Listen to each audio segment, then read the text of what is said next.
Do you hear anything? Anything that you can hear? Because I certainly don't. There are some news that the Indian media completely stays silent on. Not even a whisper of a mention. Every time Indian media misses out on such a key event, it's worth listening in. I'm of course talking about the India's exit from the Aini Air Base in Tajikistan. $100 million investment, not a whisper. No public statements, no news. The entire Godi media completely evaded the entire topic. Don't worry, we're here for you. This is Radar Mode On, and today we lock on to India's multi-million dollar mistake, the Aini Air Base or the Ghasar Aerodrome.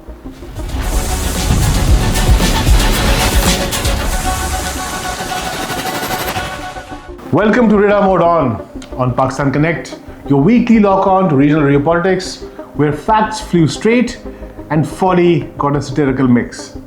Tonight, India quietly wound up from Aini Air Base, locally called the Ghasar Military Aerodrome, the end of its first and its only real overseas military expansion, facility, failure, what to call.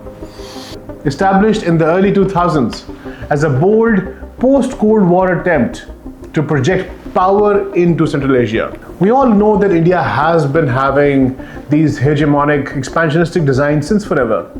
The idea of a Khand Bharat has gained quite some traction among several governments. Similarly, this was another foothold that Delhi hyped like a superpower trophy. India has always tried to expand its military prowess into international theaters. In Bangladesh, in 1971 during the Liberation War, Indian forces temporarily set up some bases around Dhaka and then quickly wound them up post-liberation.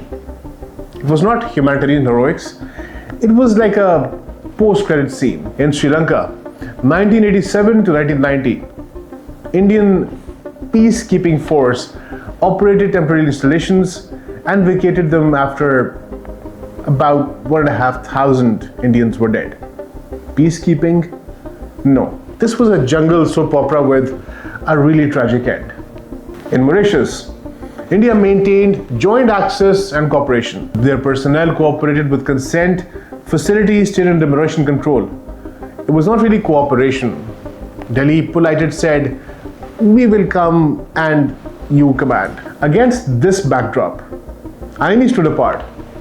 It was India's only truly distinct overseas military foothold, a symbolized projection of power and influence in the region crucial to a long-term security. 2 decades later, that one-of-its-kind experiment fizzled out. This episode revealed the limits of Indian power projection, the fragility of Central Asian multi-vector diplomacy, uneasy reality of great power competition in Eurasia, and emerging hybrid models of strategic posturing. India has not been very fortunate in terms of its projection around the neighborhood. Bangladesh flipped in 2024. Sri Lanka resented bailouts. Bangladesh notably flipped in 2024. Sri Lanka resented its bailouts. Nepal pivoted to China. Chabahar became a ghost town, an overreach pattern. As Pakistan strengthens, India retreats. Lock on. Aini originated in the immediate aftermath of 9/11. The US invaded Afghanistan. The international order briefly opened to new alignments. In 2002, Vajpayee's government, advised by strategic thinkers including George Fernandez, who was the defense minister at the time, and Ajit Doval. Yes, the same Ajit Doval who is the NSA, who advised the government on Operation Sindoor and so many other things which have fallen flat on their face. Having said that, strategic thinkers convinced India needed to project power beyond the subcontinent. It moved quickly to partner with Tajikistan. Opportunity knocked. Delhi answered with a $70 million checkbook. The strategic interest in Dushanbe and Aini emerged directly from the 1999 Kargil War. The Kargil Review Committee identified serious gaps in intelligence and early warning. The strategic interest in Dushanbe and Aini emerged directly from the 1999 Kargil War. The Kargil Review Committee identified serious gaps in intelligence and early warning, strengthening intel presence in Central Asia addressed those shortcomings and enhanced strategic depth. After India joined the Shanghai Cooperation Organization in 2017, New Delhi sought to reinvigorate the ties with the Dushanbe, which weakened after Moscow's reluctance to support India's strategic presence in the nearby region. The Indian Air Force and the Border Roads Organization spent roughly $70 million to $100 billion rebuilding the airfield just west of the Dushanbe. It featured a 3,200 meters runway, which handled most fixed-wing aircraft, including large cargo lifters, which meant that it could handle any large aircraft, including the IL-76 or the C-5 Galaxy or the C-17 Globemaster. They added new hangars, fuel depots, and maintenance facilities. It declared intent, not just infrastructure. For the first time, India gained a military foothold outside its borders. From tarmac to triumph, more like a pricey postcard saying that we're here, kind of. Its location was very interesting. The Tajik border, mere 20 kilometers away from Azad Kashmir, along the narrow Wakhan corridor within reach of Afghanistan's northern frontier. It symbolized New Delhi's growing confidence to operate west of the Himalayas without relying on Pakistani routes. At the time, observers regarded the move as a masterstroke, a game changer. Isn't everything that Modi ji does a masterstroke and a game changer? Not historically, but that's what they like to call it, isn't it? Notebandi, masterstroke, GST, masterstroke, Sindoor, masterstroke, Muttaqi, genius. We'll see. This gives India an observation post near Afghanistan, a counterweight to Pakistan's influence, and a sign of willingness to engage Central Asian geopolitics long dominated by Russia and increasingly courted by China. The Wakhan wedge, Delhi's sneaky side door to our backyard. But that raises the question, why Tajikistan does matter? What is the significance of Tajikistan? For India, less immediate utility, but more strategic geography. It's landlocked and impoverished. It's the poorest of the 5 Central Asian republics. Kazakhstan-based agency data shows highest poverty indicators, lowest per capita income, yet closest to the subcontinent and bordered Afghanistan and China. For Russia, Tajikistan hosted its largest overseas base and served as frontline for the Collective Security Treaty Organization, which was for the most part called Russia's NATO. For China, it formed a crucial Belt and Road Initiative node and buffer against instabilities falling from Afghanistan into sensitive Xinjiang. In that crowded environment, India's presence carried symbolic significance. It reminded that Eurasian security architecture avoided a closed-door divide between China and Russia. Crowded room, India crashed the party and got asked to leave. There was some really high-level assertions and assumptions.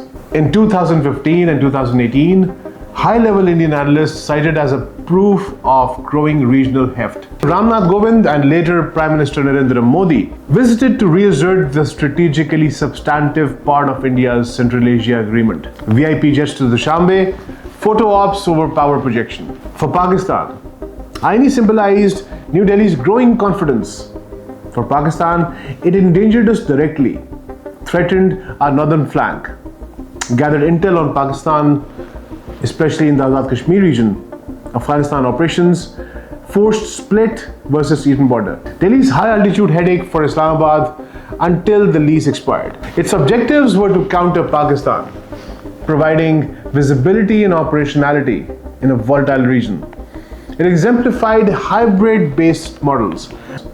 As per the book Great Power Competition in Overseas Bases by Andrew Yao and Isaac Carden, bases evolved beyond combat launch pads, rose dual-up ports, disguised facilities, rotational access points that extended reach without permanent garrisons. Physical presence, however modest, mattered. Construction by the Indian Air Force and the BRO started from 2002 all the way to 2010, revived a Soviet relic. Equipment that was stationed there was mostly rotational Mi-17s, handled humanitarian assistance and disaster relief. It provided relief efforts in the 2010 floods, in the 2015 Pamir quakes, 2014 trials deployed 4 Sukhoi 30 MKIs, IL-76s. They shuttled back and forth from Afghanistan during the American exodus from the Bagram Air Base. Once the situation cleared, these airlifters took away all the staff from the Indian embassy, and they're now in the process of putting them back since Muttaqi came and everybody's so happy and friendly. But no permanent squadrons were present there due to CSTO curves. Operations were more humanitarian relief than positioning of any hard power. Yesterday marked the exodus of all Indian forces from the Aini Air Base and the Ghasar Aerodrome. Not a single whisper of this was mentioned in any of the mainstream Indian media news. There was one press conference, and that was it. The questions were vague and barely answered. Why is India so embarrassed to admit that they made a large $100 million mistake? Makes you think, right? Why would this not be reported? I'll tell you why. For Pakistan, the counterweight vanished. It restored Afghan influence, one less Delhi dagger in our north. Afghanistan lost its north axis and intel amid renewed contest. For India, it created a vacuum, a symbolic and operational vacuum, under-resourced, underused, and eventually defunct. However, investing $100 million and then coming out empty-handed is cause for a huge embarrassment, especially in a time when Pakistan's military projection is expanding into the Middle East. Indian military presence is kind of shrinking. While its military is being more and more politicized, it is losing power and losing clout in the international military circles. Azerbaijan gained indirect advantage via Pakistan ties, and it countered India via Armenia. For Russia, India's presence initially seemed acceptable, even useful as a hedge against Western penetration. But Moscow's dependence on Beijing deepened right after confrontation with the West amid the Ukraine war. The Russian bandwidth shrank, so accepted a narrower Eurasian order centered on China alignment. However, China once again emerged as a winner. Its calculus stayed straightforward. Its interests in the Tajik border security, BRI corridors, influencing over Pamir region, made any competing presence undesirable. An Indian base just beyond Xinjiang frontier acted as an irritant. Chinese diplomacy made that clear. Beijing's message, not my backyard or front yard. Tajikistan relied on Russian troops for security, Chinese loans for investments for economy. Multi-vector diplomacy posted balance amongst Russia, China, Europe, India, Turkey. But this episode exposed limits. RIC, the Russia, India, China trilateral. Moscow actively promoted it in Indian circles as counterweight to Western influence. In theory, it offered cooperation among Eurasia's major powers. In practice, it delivered little strategic coordination. Aini's closure underscored contradictions. The episode prompted India to reassess actual value. In 2021, Tajikistan informed New Delhi the lease would not renew. It instructed withdrawal of personnel and equipment, effectively ending a 2-decade presence. The winding up concluded yesterday. Reports emerged then. Tajikistan declined renewal after pressure from Russia and China, who viewed New Delhi's continued presence as an unwelcome assertion on a non-regional actor. In their shared sphere of influence, no regional Delhi's invitation got lost in the mail. For Russia, the presence should have remained acceptable, perhaps useful. But post-Ukraine realities forced narrower order. Moscow's hedge became a crutch. India wrapped up Aini quieter than the Americans ran away from Bagram. No midnight flights, no $85 billion in gear left behind, just a polite packing up of Mi-17s and a $70 million receipt in their hand. At least the Taliban threw a party when the US fled. Delhi got a Tajik do not disturb sign. And for China, it was clear. There is no room for irritants. It was a huge waste of funds for India. $70 million bought modest presence that exemplified hybrid principles, gave visibility, optionality, Absence left vacuum, timing amplified sense of loss in Afghan influence. INI once offered vital access and intel reach. Despite the 2012 Connect Central Asia promise, engagement stayed under-resourced and uneven. It wasn't just vacating. It was a tactical and strategic retreat. Unavailable in Operation Sindoor, India's military politicized, reach shrank, funds flushed, like building a fortress on rented sand. Pakistan's military grew outside its borders. The Saudi Defense Pact, post-Sindoor projection expanded.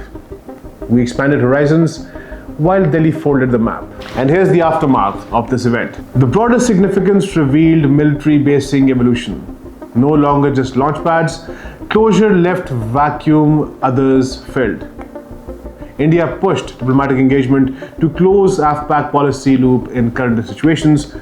Many claimed India's presence at Farkhor would do the trick, but limited access did not substitute a full-fledged base at Tajikistan. If New Delhi aimed seriously at becoming Eurasian power, it needed to bear ambition with endurance. Endurance, it's not really their strong suit. INI's silent shutdown is most definitely Pakistan's thunderous victory.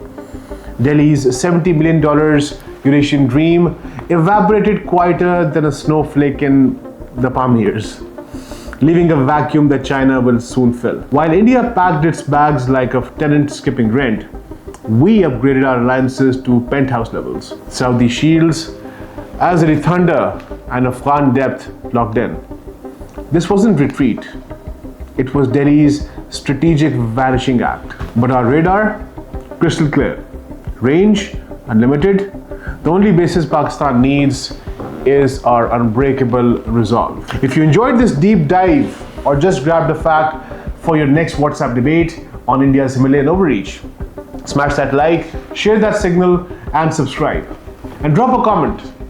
What defense system or diplomatic slip-up would you like us to unpack next? Name it, and we'll lock it in on the radar. Are you watching from across the borders? We spot every reply. Keep them coming. That's your weekly radar lock on the truth. Until next time, keep asking the questions that sting, stay locked, stay lethal.